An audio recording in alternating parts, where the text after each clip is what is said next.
Hello everyone.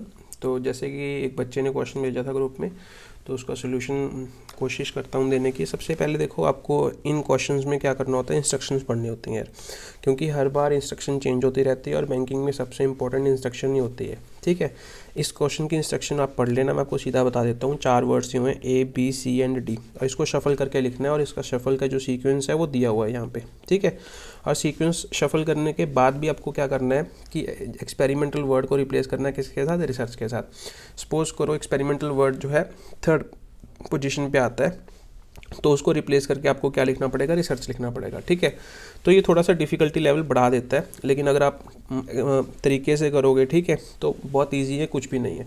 देखो कैसे, the setup लिखा हुआ है, तो द सेटअप लिखा हुआ है, तो उसके बाद यहाँ पे कहाँ पे उसकी प्लेस लिखी हुई है, उसके बाद वर्ब लिखी हुई है, तो इसका मतलब सेंटेंस का सब्जेक्ट ये हो गया, सब्जेक्ट का मतलब ये नाउन हो गया।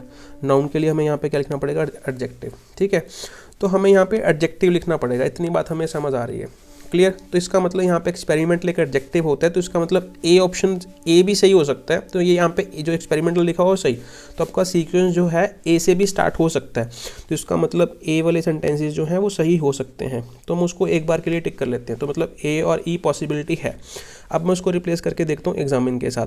मैंने बोल दिया था एग्जामिन सेटअप, एग्जामिन अपने आप में वर्ब है, तो इसका मतलब एग्जामिन पहले नंबर पे नहीं आ सकता, तो आपका सेंटेंस बी से स्टार्ट नहीं हो सकता, तो बी गलत हो गया आपका ऑप्शन, और सी गलत हो गया, क्योंकि ये दोनों बी से स्टार्ट हो रहे थे। तो एलिमिनेशन हो गई इनकी।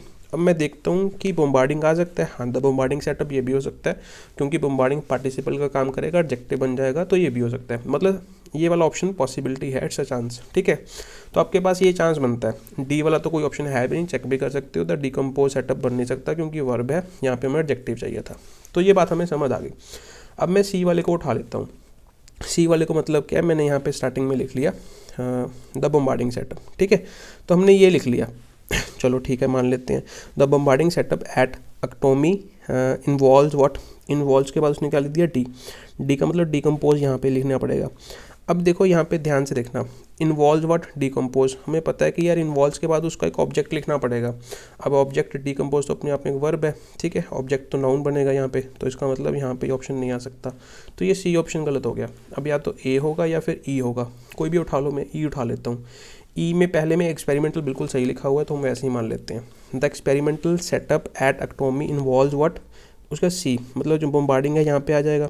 इन्वॉल्व्स व्हाट, बम्बार्डिंग, तो बिल्कुल सही है, इन्वॉल्व्स बम्बार्डिंग, तो बम्बार्डिंग वहाँ पे क्या बन जाएगा, जेरेंड।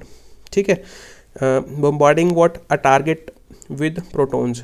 ठीक है, तो ये बम्बार्डिंग का अपना ऑब्जेक्ट बन जाएगा, क्योंकि जेरेंड जो होता है उसका अपना ऑब्जेक्ट भी हो सकता है, क्योंकि अल्टीमेटली होती वो एक वर्ब भी है। ठीक है, तो ये बिल्कुल सही लिखा हुआ है। द एक्सपेरिमेंटल सेटअप एट अक्टोमी involves bombarding a target with protons to, उसके बाद उसने बी ऑप्शन, मतलब बी आ जाएगा सी पे। बी क्या, examine, to examine its nuclear decompose को क्या बना देना, डिके।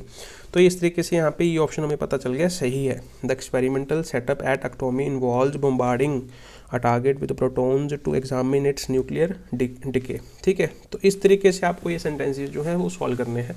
देखो मैंने कैसे सॉल्व किया। ठीक है, मुझे सबसे पहले ना इस सेंटेंस में क्या दिखा, मुझे यहाँ पे दिख रहा है कि इन्वॉल्व्स लिखा हुआ है, इन्वॉल्व्स के बाद क्या आएगा, ऑब्जेक्ट आएगा। अब जो ऑब्जेक्ट आएगा, ऑब्जेक्ट ये भी नहीं हो सकता, ऑब्जेक्ट ये भी नहीं हो सकता, ऑब्जेक्ट कौन होगा, बम्बार्डिंग होगा। तो इसका मतलब ये है कि सेकंड नंबर में मुझे तो समझ आ रहा है कि 4 ऑप्शनों में से सेकंड नंबर पे सी आएगा। तो मुझे दिख रहा था यार सी जो है ना, एक तो यहाँ पे है और सी जो है कहीं पे है ही नहीं, तो मैंने आंखें बंद करके इसी को टिक कर लिया, बाद में मैंने उसको टैली कर लिया और ये सही हो गया। तो ये मैंने जो इसको क्वेश्चन को किया वो 2 से 3 सेकंड लगे। ठीक है, तो ये कर लोगे, आप भी कर लोगे, सीख जाओगे। ठीक है, प्रैक्टिस से आएगा। Okay bye, thank you, take care.